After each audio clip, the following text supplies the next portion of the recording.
अस्सलाम वालेकुम। मेरा नाम कदस भट्ट। इस वीडियो में आपके साथ मैं पिछले 24 घंटे की क्रिप्टो मार्केट की लेटेस्ट न्यूज़, अपडेट्स और उनके ऊपर मैं अपना तजिया शेयर करूंगा। आज जुमा है, हफ्ते का आखिरी दिन। आज तो मैं आपके साथ जो पिछले 24 घंटे की न्यूज़ अपडेट्स हैं वो शेयर करूंगा। फिर उसके बाद सैटरडे संडे मोस्ट प्रॉबेबली मैं क्रिप्टो मार्केट की न्यूज़ अपडेट्स तो आपके साथ शेयर नहीं करूँगा। लेकिन मैं सोच रहा हूँ कि कल या परसों KuCoin की एक प्रोडक्ट है, प्री मार्केट OTC डील्स वगैरह। आप में से बहुत से लोग जो हैं OTC डील्स में इंटरेस्टेड होते हैं, क्योंकि OTC डील्स में आपको टोकन मार्केट प्राइस से सस्ते मिल सकते हैं। तो उसकी एक प्रोडक्ट है, उसके ऊपर मैं सोच रहा था कि एक अलग से मैं डेडिकेटेड वीडियो बनाऊं, या कल या परसों। क्रिप्टो मार्केट की जो लेटेस्ट अपडेट्स हैं उसकी तरफ आते हैं। BTC की प्राइस, परसों प्राइस पंप की, कल फिर प्राइस डंप की। हालांकि प्राइस जो है वो डंप नहीं करनी चाहिए थी। जो CPI डाटा है उसके मुताबिक तो प्राइस को बुलिश होना चाहिए था। लेकिन बहरहाल BTC की प्राइस ओवरऑल, अगर आप क्रिप्टो मार्केट को इस वक्त जब मैं वीडियो रिकॉर्ड कर रहा हूँ देखें तो थोड़ा सा पीस नज़र आ रहा है, कम है। ना मार्केट कोई ज़्यादा पंप कर रही है और ना ही कोई ज़्यादा डंप कर रही है। आल्ट कॉइन में थोड़ा सा प्रॉफिट टेकिंग हो रही है और इक्का दुक्का प्रोजेक्ट जो है वो पंप, जैसे कि एवलांच। आज जुमे के स्टार्ट में सुबह सुबह जब मैंने उठा था, एवलांच और नियर प्रोटोकॉल पंप कर रहा था। अभी डोज कॉइन कर रहा, अभी थोड़ी देर में वो मैं जायज़ा लेता हूँ उनका। एवलांच इस वजह से, सिंगापुर में कोई कॉन्फ्रेंस है शायद, वहाँ पे वो पार्टिसिपेट कर रहे हैं, उसकी वजह से एवलांच की प्राइस वैसे तो पिछले चंद दिनों से अच्छा खासा पंप कर रही है। फिर दूसरा नियर का जो उनकी कॉन्फ्रेंस है, नियर कॉन, उसकी वजह से उसकी प्राइस जो है वो पंप कर रही थी। BTC की प्राइस के हवाले से, बावजूद इसके कि कुछ फंडामेंटल्स अपडेट्स हैं वो मैं चाहता हूँ आपके साथ शेयर करूँ। सबसे पहले सेंटीमेंट ने एक चार्ट शेयर किया है जिसमें उन्होंने पिछले एक माह के अंदर अंदर जो बिटकॉइन के होल्डर्स हैं उनका एक चार्ट शेयर किया है। इस चार्ट पे अगर आप नज़र डालें, पिछले एक माह में BTC के 15 लाख वॉलेट का इजाफा हुआ है, जिनमें एक BTC से कम BTC जिन वॉलेट्स में पड़ा हुआ है। दोबारा सुने, ये नए वॉलेट्स हैं। 15 लाख नए वॉलेट्स क्रिएट हुए हैं जिसमें एक BTC से कम बैलेंस है। उसमें से मेरा और आप में से भी बहुत दोस्तों का शामिल हो सकता है। खैर, हमने अभी तो क्रिएट नहीं किया। दूसरा, ऐसे बिटकॉइन वॉलेट जिनके पास 1 या 100 BTC था, उनमें से 118 एड्रेस ऐसे हैं जिन्होंने मार्केट से एग्जिट लिया है, यानी उन्होंने प्रॉफिट टेकिंग किया है। और जो बड़े वेल्स हैं जिनके पास मोर देन 100 बिटकॉइन है, उनमें से 19 बिटकॉइन ने प्रॉफिट टेकिंग की है। यानी रिटेलर फोमो में आके BTC में इन्वेस्टमेंट कर रहे हैं, नए नया इन्वेस्टर आ रहा है, लेकिन जो बड़े इन्वेस्टर हैं वो मार्केट में प्रॉफिट टेकिंग करते आपको नज़र आ रहे हैं। दूसरा, इसका भी प्राइस के ऊपर कोई इम्पैक्ट नहीं हुआ, होना तो चाहिए था। विजडम ट्री ने भी जो अपना स्पॉट ETF के लिए एप्लीकेशन दी थी, SEC ने एतराज़ात लगाए। अब जिस तरह का SEC का फीडबैक था उसी को जेन में रख के इन्होंने अपनी एप्लीकेशंस में कुछ तब्दीलियां की हैं और तब्दीलियां करके अब दोबारा स्पॉट ETF अप्लाई किया है। इसका भी प्राइस के ऊपर कोई इम्पैक्ट नहीं हुआ। CoinDesk की एक रिपोर्ट है, मैं चाहता हूँ आपके साथ मैं शेयर करूँ। उन्होंने कहा जी कि 3 ऐसे चार्ट्स हैं जिनके ऊपर अगर नज़र डालें तो बिटकॉइन की प्राइस अभी भी, बिटकॉइन के लिए ये एक बुलिश केस है, अदर दैन बिटकॉइन की जो अपनी हाल्विंग या जो अदर फंडामेंटल डेवलपमेंट्स हो रही हैं उनके अलावा। ये 3 फैक्टर्स कौन से हैं? नंबर 1, उन्होंने कहा जी, जो अगर हम ग्लोबल सेंट्रल बैंक के जो टाइटनिंग साइकिल है उसका चार्ट को देखें तो ग्लोबल सेंट्रल बैंकिंग का जो टाइटनिंग साइकिल है वो अपनी पीक टच करके अब वापस पुल बैक हो रहा है। और ये साइन है कि अब दुनिया के जो सेंट्रल बैंक्स हैं वो टाइटनिंग से आहिस्ता आहिस्ता ईजनिंग की तरफ जाएंगे, यानी मार्केट में मज़ीद लिक्विडिटी आएगी, पैसा आएगा। जब मज़ीद पैसा आएगा तो वो पैसा ओबियसली रिस्क की मार्केट में इन्वेस्ट होगा, तो उसमें बिटकॉइन भी उसमें अपना हिस्सा लेगा। फिर उसके बाद दूसरा, उन्होंने कहा जी US फाइनेंशियल कंडीशन भी आहिस्ता आहिस्ता ईज़ हो रही हैं, बेहतर हो रही हैं, बावजूद इसके कि US फेडरेशन अभी भी वही मंत्रा अपना बोल रहे हैं कि हम इंटरेस्ट रेट हाई रखेंगे या बढ़ाएंगे। बढ़ाने के भी चांसेस हैं। अगर बढ़ाते हैं तो बिटकॉइन की प्राइस अब दोबारा नीचे गिरने के चांसेस तो कम लग रहे हैं, लेकिन ये है कि एन मुमकिन है 2 4 5 माह BTC की प्राइस आपको फ्लैट होती हुई मूव होती हुई आपको नज़र आए। फिर दूसरा, US जो ट्रेजरी बॉन्ड्स हैं उसको लेकर के भी वो कह रहे हैं कि ये भी जिस तरह प्राइस एक्शन है इसका, वो भी रिस्क की मार्केट को फ़ायदेमंद, उनके लिए भी फ़ायदेमंद हो सकता है। और दूसरा, क्रिप्टो जो कंपनीज हैं USA में, वो अपनी लॉबिंग के लिए इस साल 3rd क्वार्टर तक की ये रिपोर्ट है, $20 मिलियन अभी तक इन्वेस्टमेंट कर चुके हैं। ये 4थे क्वार्टर की अभी तक रिपोर्ट नहीं आई। पिछले साल इन्होंने $22 मिलियन इन्वेस्ट किया था। अब ये लॉबिंग के लिए क्रिप्टो कंपनीज किस पे सरमायाकारी करते हैं मेरे दोस्तों भाइयों? वहाँ के अवामी नुमाइंदों के ऊपर, यानी सियासतदानों के ऊपर, जिन्होंने अवाम के मफादात उनसे वोट लिए थे, उनके मफादात को प्रोटेक्ट करने के लिए, उनको इन्फ्लुएंस करने के लिए यूएस कंपनीज जो हैं वो उनको लॉबिंग के लिए डॉलर देती हैं। ये सिर्फ वहाँ नहीं है, पाकिस्तान, दुनिया भर में ये सियासतदान जो अपने आप को पब्लिक का नुमाइंदा कहते हैं, ये पब्लिक की बजाय ये जहाँ से पैसे मिलते हैं उनके लिए कानून साजी करने के लिए इन्फ्लुएंस होते हैं, क्योंकि वो लेजिस्लेटिव बॉडी का हिस्सा होते हैं, कानून साजी का हिस्सा होते हैं, तो उनको ये कंपनीज पैसे दे के इन्फ्लुएंस करती हैं। ये मैं इस वजह से शेयर कर रहा हूँ कि ये जो लॉबिंग बढ़ती जा रही है, इससे एक उम्मीद बढ़ रही है कि शायद यूएस कंपनीज़ को कम से कम वहाँ के सियासतदानों से कुछ रिलीफ मिले। जब सियासतदानों को सुकून मिलेगा, वो कानून साजी करेंगे, तो ओबियसली फिर इदारे उन्हीं कानून को फॉलो करेंगे। अच्छा, कल मैंने इटोर के हवाले से आपको अपडेट किया था, मैंने पार्टिसिपेट किया और आप देख रहे हैं मेरी जो कल की ट्रेड लगी हुई है, $2200 मैंने मार्टिन गेल बॉट ट्रेड में लगाए थे। अभी तक मेरा $24 का प्रॉफिट है और ट्रेड मेरी अभी कंटिन्यू चली है। मैंने क्यों ट्रेड कंटिन्यू की है? क्योंकि मैंने कल आपको बताया था कि इनका ट्रेडिंग कंपटीशन चल रहा है। उस ट्रेडिंग कंपटीशन में अभी तक मैं रिफ़्रेश करके आपको बताता हूँ, जितना मेरा पीछे वो बॉट ट्रेड लगी हुई थी, उस बॉट ट्रेड की वजह से अभी तक जो मैंने ट्रेडिंग की है वो तकरीबन $1282 की है। अभी वैसे ये 1282 माफ़ कीजिएगा, इस वजह से है क्योंकि वोलेटिलिटी इटोर की प्राइस के ऊपर वोलेटिलिटी कम हो गई है। अगर वोलेटिलिटी ज़्यादा होगी, यानी ज़्यादा स्पाइक्स आएंगी ऊपर नीचे, तो मेरी ये जो बॉट है ट्रेडिंग ज़्यादा करता जाएगा, और ट्रेडिंग ज़्यादा करने से हर $100 के अगेंस्ट एक टिकट मिलती है। ये आप देख रहे हैं इस वक्त मेरी रिमेनिंग जो लकी ड्रा की टिकट्स हैं वो 12 हैं। ये मैंने जानबूझ के ड्रा नहीं की हैं, मैंने कहा मैं आपके सामने करूँगा, लेट्स सी कि मेरी क्या लक होती है। मैं 10 को एट ए टाइम ड्रा करता हूँ और देखते हैं क्या निकलता है जी। 10 लकी ड्रास में आपके पास अगर लकी ड्रा आएगा तो आपको $1000 भी मिल सकता है। बाकी ये जो सारे रिवार्ड आपको नज़र आ रहे हैं, और मुझे जो रिवार्ड मिले हैं वो सारे के सारे आप देख रहे हैं। यहाँ पे एक भी ना $100 का है ना, अच्छा अभी भी मेरे पास 2 ड्रास पड़े हुए हैं, wish me a good luck, कि दोनों में से एक जब निकलेगा तो कोई बड़ा रिवार्ड निकला है, कोई $100 कोई $1000 लें जी। ये भी छोटा सा रिवॉर्ड, एक और ड्रॉ। तो जितने आप $100 की ट्रेड करेंगे इटोर के ऊपर, उतने आपको ये टिकट मिलेंगे, और जितने टिकट्स आप यहाँ पे ड्रा करें, मैक्सिमम मेरा ख्याल है एक यूज़र जो है वो 500 टिकट्स यहाँ पे कर सकता है। तो मेरी ट्रेडिंग मैंने इसी वजह से कंटिन्यू किया है, रखी है, क्योंकि ये 6 दिन तक, अभी 6.5 तकरीबन 6 दिन तक मज़ीद ये कैंपेन चलेगी, और इस 6 दिन तक मुझे इसमें वोलेटिलिटी मज़ीद नज़र आ रही है। मैं इसको मज़ीद होल्ड करूँगा इस उम्मीद के साथ कि मेरा ट्रेडिंग वॉल्यूम बढ़ता जाए। जितना ट्रेडिंग वॉल्यूम मेरा बढ़ता जाएगा उतनी मेरी टिकट्स आएंगी और मैं यहाँ से दोबारा लकी ड्रॉ में पार्टिसिपेट कर सकता हूँ। इस तरह अगर आप भी करना चाहें तो आप कर सकते हैं, ठीक है। और इंशाल्लाह उससे अगले हफ्ते, ये हफ्ता इतवार नहीं, उससे नेक्स्ट वीक में मैं आपको मार्टिन गेल की पूरी स्ट्रेटजी और साथ अपना सबका सारा रिकॉर्ड दिखाऊंगा कि मुझे कितना प्रॉफिट हुआ, कैसे मैंने कौन कौन सी स्ट्रेटजीज मैं यूज़ करता, क्यों करता हूँ मैं इस पर, दीगर भी तो बॉट्स हैं, ये सब को डिस्कस करेंगे। अच्छा, इथीरियम के हवाले से मैं हैरान हूँ, इथीरियम की प्राइस में कोई मोमेंटम नज़र नहीं आया। न्यूज़ बहुत बड़ी थी, black rock files S1 form for spot ether ETF with SEC।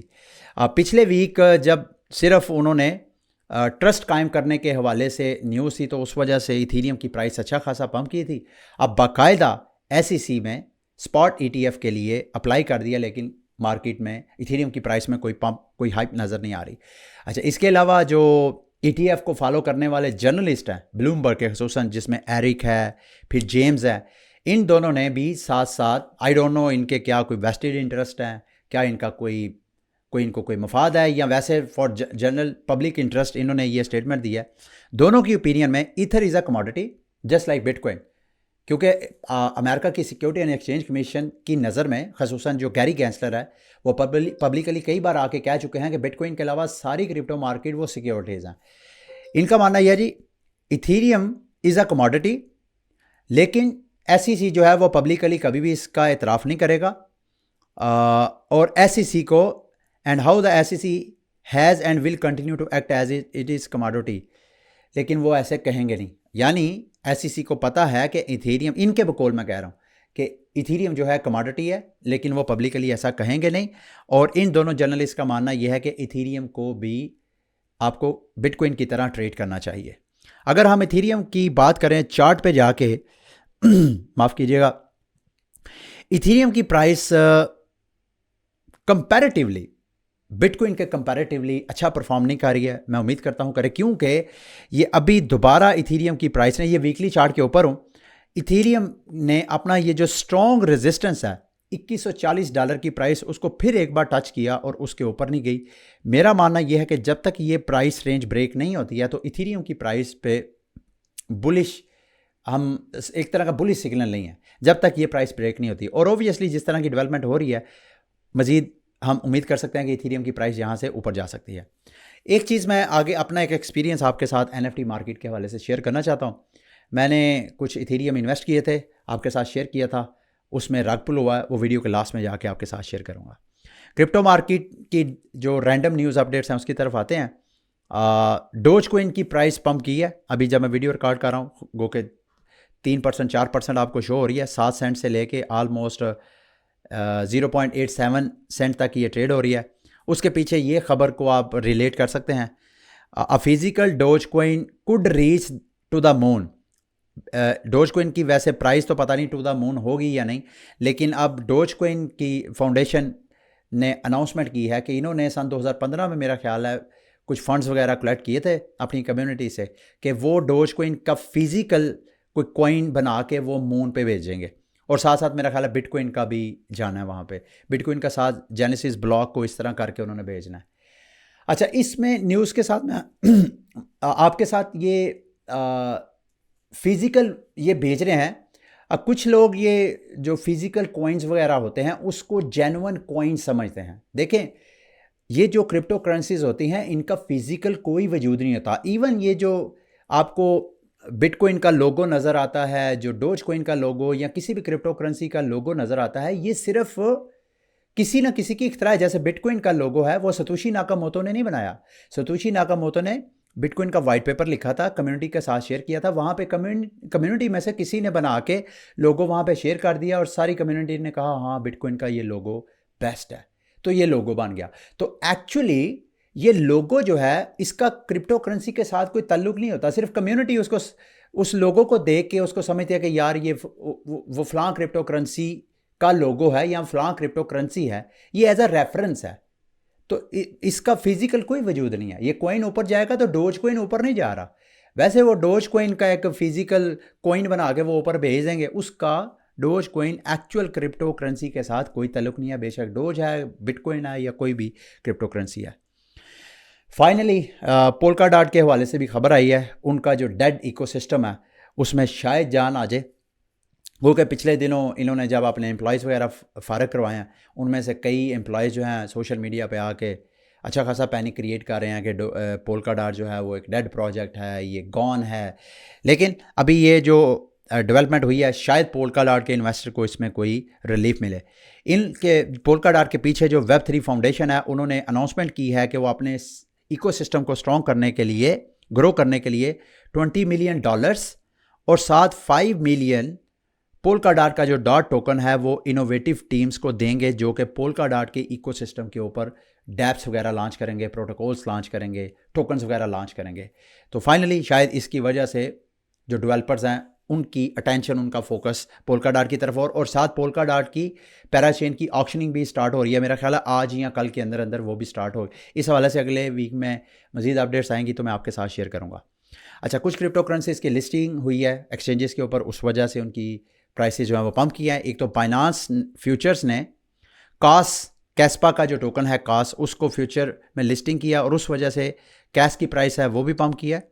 और दूसरा पेंडल फाइनेंस का जो पेंडल टोकन है वो बिट हम पे लिस्ट हुआ है कोरियन मार्केट्स के लिए, उस वजह से इन दोनों की प्राइस अगर आप देखें तो इस न्यूज़ की वजह से ये पेंडल का टोकन की प्राइस है, ये देखें यहाँ से तकरीबन $1 से ये $1 कोई 15 सेंट तक पंप किया है। इसी तरह अगर हम उसकी कैश की प्राइस देखें तो कैश की प्राइस भी इस न्यूज़ की बाइनांस की न्यूज़ की वजह से वो भी पंप किया है। ठीक है, ये देख रहे हैं यहाँ पिछले 2-3 दिन से ये मुसलसल पंप हो रही थी।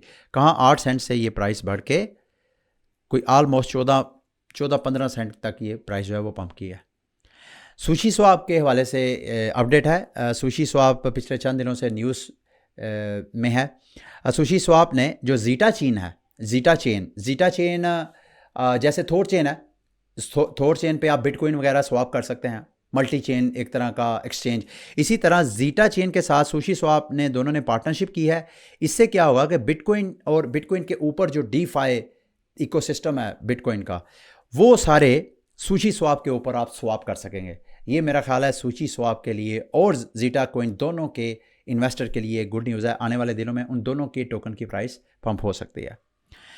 अच्छा, इसके अलावा G coin flip cross chain एक प्लेटफॉर्म है, इन्होंने अपना टोकन लॉन्च करना है, शायद ये करेंगे कोई 22-23 नवंबर को, अगले वीक इनके टोकन, हाँ 23 नवंबर को ये अपना TGE टोकन जनरेशन इवेंट करेंगे, जिसमें से वो अपने जो नोड ऑपरेटर्स हैं उनको टोकन देंगे, अपने अर्ली इन्वेस्टर्स को, जो भी उनके साथ अटैच है फाउंडेशंस को, उनको वो देंगे। तो ये टोकन मार्केट में, यानी मार्केट में एक नई चेन आ रही है, इस चेन के ऊपर भी आपने नज़र रखनी है।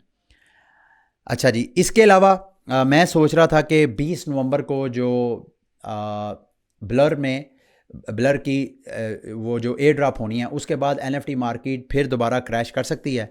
ये एक अगली न्यूज़ मुझे नज़र आई है, इसकी वजह से फिर उम्मीद बंध गई है कि शायद NFT मार्केट जो है वो स्टेबल रहे, अगर उसने गिरना नहीं है तो। लुक्सरेयर ने zero fees for NFT trading की एक तरह की अनाउंसमेंट की है। अब लुक्सरेयर पे लोग NFT ट्रेडिंग कर सकते हैं अगर वो ट्रेडिंग फीस से बचना चाहते हैं। इस तरह मेरी नज़र में वॉश ट्रेडिंग हो सकती है। और मैंने शायद कल के परसों आपको बताया था, लुक्सरेयर अपनी कलेक्शन भी NFT लॉन्च कर रहा है। तो बी वेरी केयरफुल, अगर आप NFT ट्रेडर हैं तो इसको आप क्लोजली वॉच कीजिएगा। अच्छा जी, मैं आपको अपना एक्सपीरियंस शेयर कर रहा था कि मेरे साथ क्या हुआ। स्मर्फ ने रग किया है। स्मर्फ बहुत बड़ा नाम है, बचपन से हम कार्टून वगैरह देखते थे। जिस दिन इन्होंने अपनी की थी मिंटिंग वगैरह अनाउंसमेंट NFTs की, तो मैंने Ethereum for the first time मैंने इतनी बड़ी इन्वेस्टमेंट किसी NFT प्रोजेक्ट में की थी। ऑलमोस्ट मोर देन 3 इथीरियम मैंने इन्वेस्ट किए थे। अब मुझे तो अब याद भी नहीं है, मैंने चेक करने की कोशिश की है कि मैं हिस्ट्री चेक करूं। इन्होंने यकायक बता दिया जी कि सॉरी, वी आर सॉरी, हम अपना बिजनेस जो है वो वाइंड अप कर रहे हैं। तो जिन लोगों ने इन्वेस्टमेंट किया हमारे जैसे ने, उनका क्या होगा उसके बारे में कोई अता पता ही नहीं है। तो मेरे पास 19 इनके पास इनके थे NFTs, वो अब मैंने कोड़ियों के भाव ये देखें, उनमें से मैंने सब लिस्ट किए हैं, और इतफाक़ से ये थी भी इथीरियम के चेन के ऊपर। उतने का मेरा ये NFT नहीं है जितनी इथीरियम की मैं गैस फीस वहाँ पे कर रहा हूँ। तो मेरे हाथ जो है कुछ भी नहीं लग रहा। ये देख रहे हैं यहाँ पे मैंने आज 19 के 19 लिस्ट किए थे NFTs, उनमें से तकरीबन 6 के मेरे NFTs जो है वो सेल हो गया। अभी भी 13 NFTs पड़े हुए हैं, मुझे नहीं पता ये सेल होंगे कि नहीं, क्योंकि इसकी फ्लोर प्राइस जो है इस वक्त ओपन सी के ऊपर फ्लोर प्राइस जो है वो भी काफ़ी डाउन है। यहाँ पे फ्लोर प्राइस आपको नज़र 0.02, ऑलमोस्ट मेरे ही NFTs वहाँ पे लोएस्ट प्राइस पे लगे हुए हैं। ठीक है, ये थी क्रिप्टो मार्केट की लेटेस्ट न्यूज़ अपडेट्स वगैरह। उम्मीद है मेरी आज की वीडियो भी आपके लिए इन्फॉर्मेटिव रही होगी। अगले हफ्ते अगर ज़िंदगी रही, हिम्मत हुई, तो आपके साथ क्रिप्टो मार्केट की मज़ीद न्यूज़ अपडेट्स वगैरह शेयर करूँगा। अल्लाह हाफिज़।